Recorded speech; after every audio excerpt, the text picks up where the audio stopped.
我是赵少康，欢迎来到 TVBS 少康战情室。在我们现场特别来宾，高嘉瑜委员、陈世轩议员、尹乃菁小姐、林佩强委员、叶元之委员、钟佩君议员。好，那么昨天他们终于签了共识民进党讨厌9·2共识，但是呢，昨天叫做金门共识以后干脆用金门共识取代9·2共识算了反正是一个通关密语因为老共方面说坚持不可以用什么协议协定这乱七八糟的东西，为什么？不是政府，民间对民间，民间跟民间只有共识嘛所以民进党虽然很讨厌共识，但是呢也不得昨天叫做金门共识然后呢，昨天是致歉致歉当然是委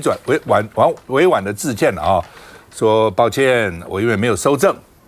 没有录影，所以呢让家属受苦了。这段时间，我对没有录影致歉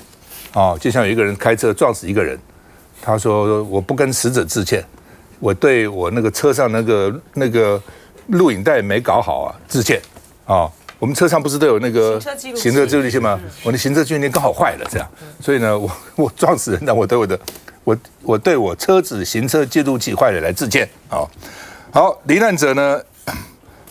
我讲主要也是罹难者希望他家属希望赶快搞遗体放这边快半年了，对不对？人家希望入土为安嘛，而且你想想，这个渔民一定是家里的经济的支柱嘛。一下子跑来捕个鱼，死在这里，然后呢，这半年回不去，家里的生计有问题所以一定综合想想，人家也希望算不要再扯了，所以呢，他们也希望快，我们也希望快，何况我们还有人压在那里的一个胡姓士官还压在大陆大进满什么大满进的大进满88号，那海巡署长为没有收证录影公开致歉，然后他们就参加公祭对这个死者呢表示哀悼之意了从2月14号，那现在呢，大陆是说民间虽然有一个国台办的人，不过因为层级很低，是省辖县的这个副级单位那所以呢很低。那我们去的比较高对不对？陆委会副主委什么海巡署长等等那民进党一直希望做到一点，就是说没有9·2共识，政府还跟你政府谈，他希望做到这一点。那老共也很清楚，我就是不跟你谈你不承认9·2共识，谈都不用谈，只有民间没有政府所以呢，我们是官方，他们是民间，那他们说是红十字会那我们说是当事人对当事人好，那他们现在要道歉，真相究责，歉是到了，辗转的道歉，责也没救，真相也不明现在迷迷糊糊到底怎么样搞不清楚。陆委会说希望避免以后类似事件再发生了然后呢，赖清德说要以对话取代对抗，要促进台海和平的稳定国台办说这是红十字会受托的，跟两岸协商谈判无关。大陆一直在讲这不是两岸协商谈判，不是两岸协商谈判，不是两岸协商谈判我们就希望把它搞成好像两岸协商谈判那邱垂正说，不管是什么模式，重点是政府主导，对不对？你们说民间对民间，我们还是政府主导的，政府不主导有这个结果吗？等等国台办说，只有回到9·2共识，作为一个政治基础，才能够恢复协商。你不承认，你就是外国。外国，我跟你谈什么？跟你谈什么？不谈我们看一下。出动幼车将棺木放入货船。0214翻覆的3无渔船也用大型货船送回对岸，而下一步呢，就是来到这个金门的廖罗湾码头，将中国罹难者的遗体以及当时这个渔船送回中国。而海巡署呢，在这个过程是一路全程的紧盯。协商上午9点开始，经过1小时会谈，结果出炉，双方善后协商，终于达成共识，希望台湾有关方面积极落实纪要条款，让遇难者安息，给家属一个交代。这要归功于两岸持续不断的努力，我们会积极落实协商共识。分开谈话，但立场很一致。据了解，能重启协商，双方都各退一步。我方态度从执法正当转为死者为大，陆方也不再坚持是恶性撞船，共识书上写下的是突发碰撞。陆方还觉得是恶意撞船吗？小心哦，小心！在在用字上达成共识，协商后家属签署两岸文件，完成公证程序后回大陆才能办理除户。而外传给罹难渔工一人150万人民币的抚慰金，我方不愿证实。对于家属所受的煎熬，海巡署愿意再次公开表达歉意。涉事人员做出相应处理，两岸本就一家人。随翻覆案达成共识，为两岸关系迈出第一步，遭大陆海警滞留数个月的胡姓钓客，8月也有望回台。好，那么新华社在报道这个事情，还是称这是恶性撞船事件啊，不认为是一个无意的，所以你故意把我们撞翻啊。来，你怎么看？其实不管这个民进党政府啊怎么去强调说啊这是官方主导啊，然后什么建立什么新模式哈，但是呢都不能够改变啊这件事情呢，其实民进党政府是面子里子全输啊。首先呢，在这个签署的两方，它是极为的不对等。大陆方面那边呢，他是红会的人员啊，你就算是个撇开这个红会的人员，他的官方身份，他是泉州市的港澳台办副主任，我们这边是海巡署署长他港澳台办的泉州市的港澳台办副主任是什么等级？是我们这个部会里面的副科长等级。所以呢，他这个是第一个，这极为不对等。第二个，你从我们实质上做出来的事情啊，道歉、抚恤跟还传，你就知道，事实上，我们认为我们在这件事情上面，我们现在几乎就是认错了。你觉得我们自己完全理亏否则的话呢，你为什么要还船？因为我们当时呢讲的呢非常的清楚，说这个船呢是证据所以他一定要扣在这里。那现在呢，船也还了，抚恤也抚恤了。你不管是技术性的道歉也好，或者是你不是针对主体的核心道歉也好，你就是道歉了嘛而且呢，我方希望呢这件事情呢就到此为止。可是陆方会对这件事情到此为止吗？不会嘛，因为呢金门地检署的那个调查报告还没有出来，你到时候的措辞是怎么样措辞？这个事实的认定呢，到底是错在何方？你这样子一出来，如果说真不能够秉公处理的话，难免呢后续的还会再横生波澜。而且对我们来讲呢，最重要的这个失去是一个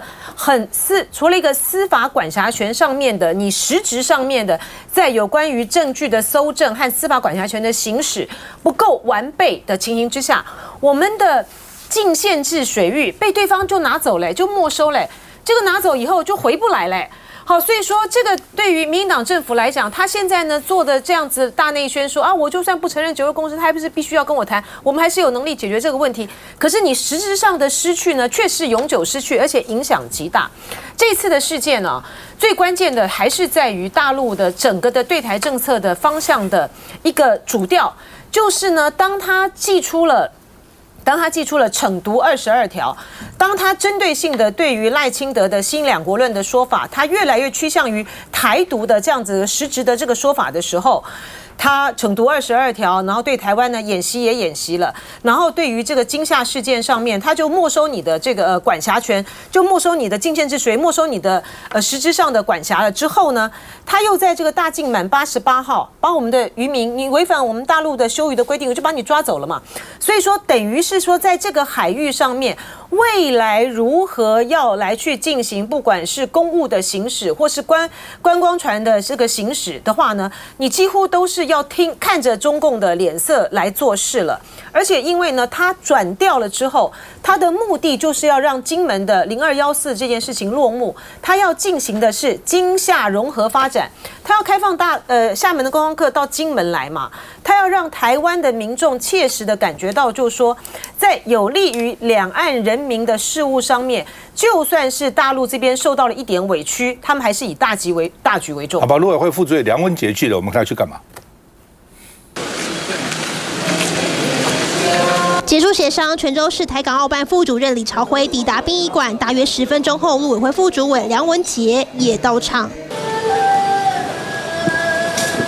梁文杰出席公祭，和李朝辉几乎零互动。李朝辉不断看向梁文杰，和旁人窃窃私语。隔着一条走道的距离，梁文杰也撇头望向李朝辉，似乎对到眼，但也没表情，避开直接接触，明显要降低官方对官方意味。我们今天来到这边，就是要向家属致意，然后对这段时间的这个一些相关的事情，我们就是让它能够圆满的落幕。事件毕竟是不同，但是我们还是希望说，那个胡姓钓客能够尽快回来。那大金满的事情，待陆方把相关程序进行完毕之后，也能够尽快回来。致祭完人就走，再强调主要目标就是圆满落幕。不过代表着赖政府上任后开创为金厦海域问题的首次协商。致祭单位晋江市红十字会，主祭者请就位，陪祭者请就位。明明站在主祭者位置的是李朝辉，不过肆意唱名时只提晋江市红十字会，似乎陆方以事先交代，两岸代表都技巧性降低政治色彩。我觉得这件事情能够圆满落幕，还是建立在情理法之上，也就是以情为优先。那我们一直强调就是人道优先，这个才是最重要。如果说要就法论法的话，那当然双方一定是僵持不下。所以今天可以各退一步，其实我想双方也都释放了善意哦，在这件事情上。所以可以看到就是说不管是从管碧玲到梁文杰都非常低调的，而且是亲自去给家属上香等等。那我觉得这件事情到现在当然建立了一个比较好的一个典范。过去大家说9·2共识，它是属于没有共识的共识，比较政治性的协商。但是这一次所创下的所谓金门共识，它是真正有共识的共识。这个共识就是建立在情理法之上，那建立在人道优先，建立在人权跟双方的善意之上。那我觉得这件事绝对是一件好的开始，也不需要过度的政治解读。那从这样子的一个事情，当然未来我相信我们的海巡还是会依法行政在执法上面对这些山无船只，还是必须要该执法，我们还是要强力的当他们的后盾，因为毕竟在这个事情之后，还是不断的有山无船只越过这个海域来台湾捕鱼。这个其实渔民一直以来也是非常的不满跟抗议。那这次的事情这样子的偶发，我也希望能够得到一个很好的教训，也就是说，未来我们的海巡相关的配备一定要非常的精进，以免这样的事情再发生。来，别讲。我在这边我必须把一个人点出来。那在这边他算是最辛苦的人，就是陈玉珍委员。陈玉珍委员在里面算是中间最主要的调解人。他不只是说在负责台湾、负责那个中华民国这边，也负责大陆那边的联系。但是同时之间，他也是被两边为难最多的人。因为其实在赖洪总上任之前，本来金门虽是第一个准备要去开放观光的地方，但是因为金门这件事情，所以当下来金门就直接被禁止观光。现在有马祖的团去做考察。那玉珍在这边，我觉得他有点像我们现在去打奥运的这些国家的国手。那明明很努力了，但是总是被人家容易被他看衰，甚至被人家攻击。那这边我要提出2点。第一点说，从这个案子里面，我们可以明显的看到，这不管是中共当局也好，还是我们目前台湾执政党也好，两边完全没有所谓的互信基础。我们都知道说，如果说国际政治里面你需要谈判的话，彼此之间的善意跟信任度是一定有必要的。但是在这边里面，我们没有因为完全没有互信基础，所以说我们的执法我们就不能好好的去执法。我记得以前执法最 OK 的时候，两边都可以好好去执法的时候，反而是马英九时代跟大陆有一定程度互信基础，所以该怎么办就怎么办。那时候我们该驱逐的该驱逐，他们对我们违法也都是该怎么办就怎么办。反而现在因为两边没有互信基础，所以我们未来的执法反而会很辛苦，他们对我们执法也会变得很奇怪，变得因为两边没有任何的信任可言。第二件事就是除了互信基础不足之外，这个案子里面有一点我必须要讲得很清楚，官僚主义是为什么这个案子今天会处到这么难看的情况。因为这件事情发生的时候是2月14号，刚好是在新旧总统交接的时候，而也是因为这一点官僚主义，目前我们看到的这些目前还在位的这些一级主管们，那没有人想要负责任，那变成是说现在出来一个新的名词叫做当事人对当事人。如果当事人对当事人可以的话，那我需要官方干嘛？而且更好笑，如果当事人对当事人，所以又一次的所有的海巡署的基层都要为这次事件负责吗？这件事我觉得我不能接受这样的言论。同样，这句话我也必须还给管碧玲管主委。当年他为了为了说保护的官兵的基层而去直接杠上国防部部长。现在，那我想请问，责任政治在哪里？我们在民主法治国家，在民主国家里面，我们一直讲说要有所谓的责任政治，你要有检讨方案，你要知道发生什么事之后，而且主管要负起责任。那这件事情已经尘埃落定了，我们面子也输了，里子也输了。那我们责任政治在哪里？有没有人要因为因为这件事而负责下台，我等着看。好，那么陈宇珍说8月要到大陆接回留置的胡姓钓客哈。两岸现在是这样啊，就是说台湾要很小心，就不要有任何借口给大陆。好，裴洛西来，好，中线没有了。好，你现在这个2个人死了，大陆渔民，你现在的这个禁限制水域管辖权也没有了。你只要任何事让他抓到，他就得寸进尺往前推一步，好像他是对的，你是错的。好像你也好像就变成这样子了，就造成一个既成的事实。所以我常常讲，两岸之间要很小心。台湾小，大陆大，我们不要给他任何借口。你不要每天去张牙舞爪去捅他，不要让他有任何借口。哦，他没有借口，他就没有办法做这些事情。他找到借口，他就会做这些事情。休息一下再回来。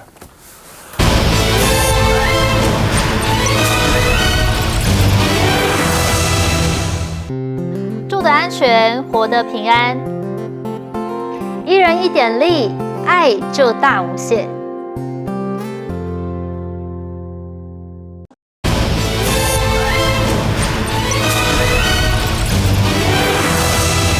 赖清德昨天喊话，我们国人要团结一致，每个人当了总统都是要团结一致，团结在我之下啊！要听我的，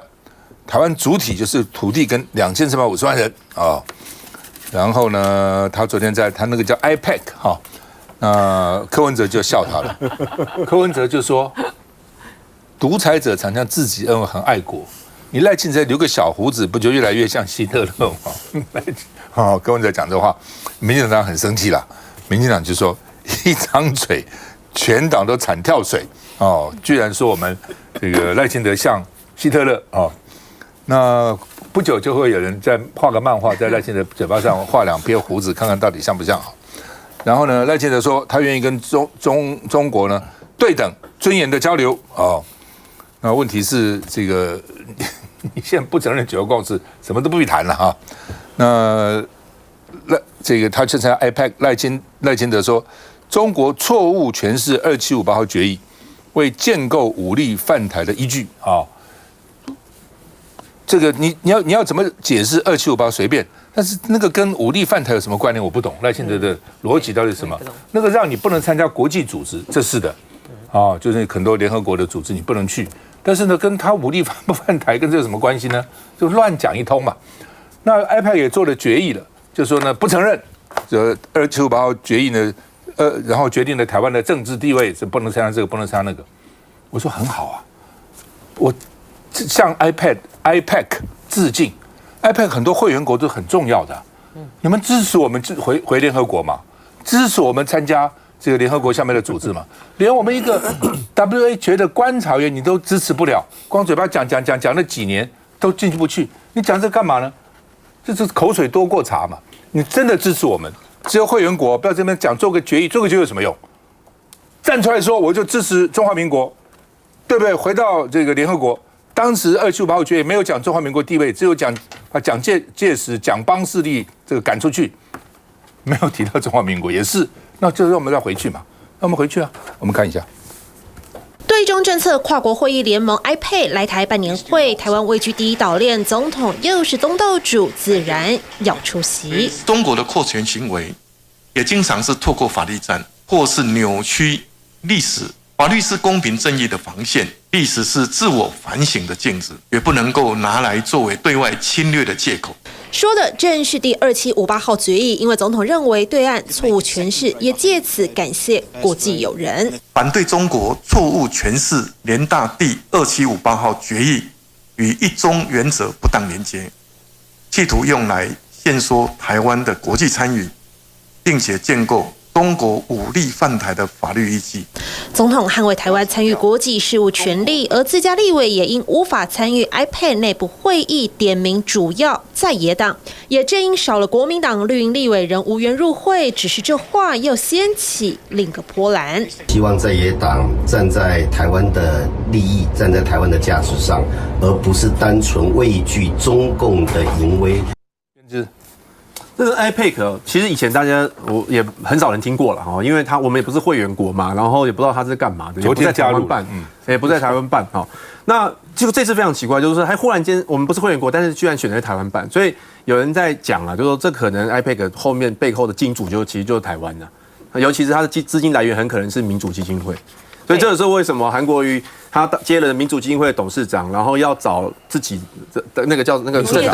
卢业忠去接执行长，就一直遇到困难啊，到现在都还没办法上任啊。我们就是一直在背后运作这些的，这主要是大内宣。为什么？因为我不知道他们这些人来台湾到底要干嘛。就说他如果来这边是跟我们讲，像赵大哥刚刚讲的，我支持台湾加入联合国，或者是加入什么组织。那我很欢迎啊，或者是未来如果两岸真的开战，假设不小心有冲突的话，他们会如何协助我们，站在我们这边，我很欢迎的。就没有一堆人跑来我们这边说，我们一起抗中，一起抗中，然后这个活动结束，他们离开了，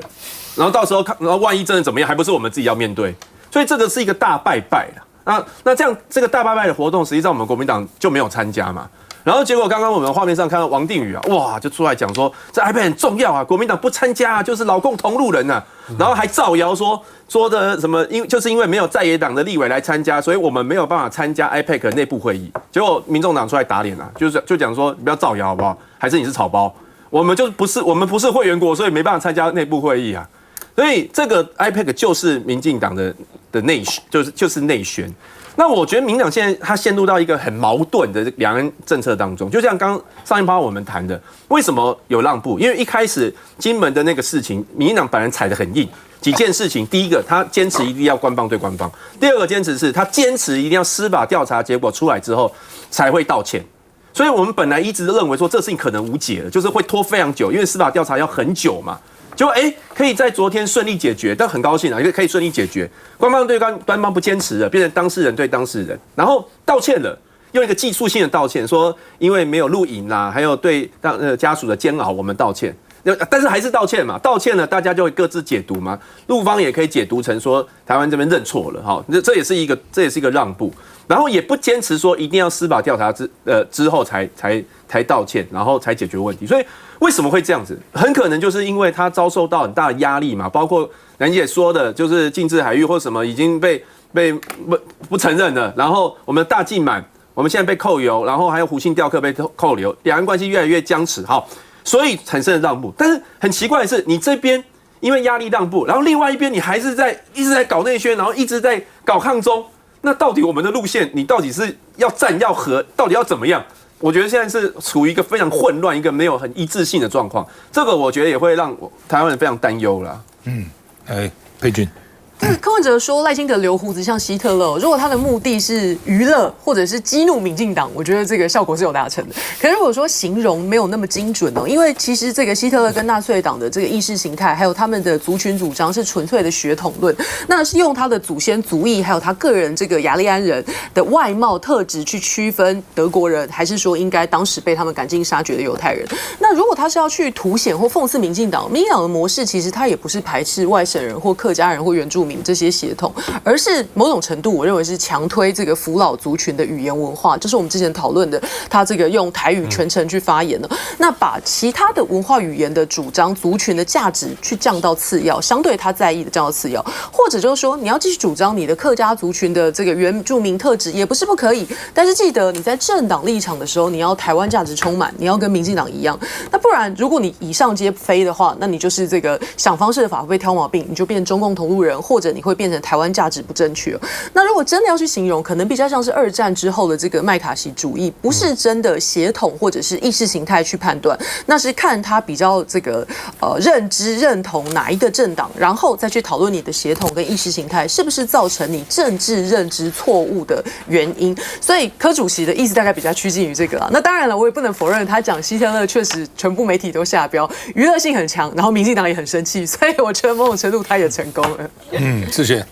我觉得站在民众的这个观感上面，看到柯主席讲说赖清德像这个没有胡子的希特勒哦，民众对于希特勒什么印象？强势的领导哦，强人政治。那赖清德也是一样，我觉得从他当选之后到现在哦，赖清德不断的展现出来就是这种强势领导的风格。尽管他是少数的总统，总统数是少数，立法院席次是少数。我们刚刚看到前面的这个金厦海域事件，一开始的时候，那个时候我们的立场踩得多硬。可是现在到现在已经快要半年的时间了，我们处理了快半年，我们看到的是什么？看到的是道歉、还船，人还在对岸，代表的是什么？最后2个字就是无能。你展现出来的这种气势，你想要展现这种强势领导，可是你真正有没有这个功夫？我觉得大家是看在眼里的。所以说，这个我刚才讲回来 iPad 这件事情，王定宇这就完全造谣，他也没有先做功课。他说我们在野党没有出席，所以他们就失去资格去加入，因为他需要跨这个朝野2个正版跨党派。对，我们的陈昭之委员在那个时候是已经抵达现场，并且发表完他的短讲。那个时候王定宇我不知道在哪里，那个看起来是在高铁上自录影片。所以说，真的我们民众党的立场很简单。其实我认同刚刚赵大哥讲的，这些国际团体、这些国际的友人，如果愿意在国际上为我们发声，当然是非常非常好。那既然他们来到台湾有这样子的国际型的组织，我们民众党就是希望加入。去努力希望可以努力。那我也不认为说到刚刚叶元之委员讲的这种大拜拜，就是我觉得至少 we have to give it a try， 就是努力一下，这是我们的立场。所以我们的委员有参加，王定宇委员也不用造谣，因为这种事情你没做功课，脸就是会被打得很肿。休息一下再回来。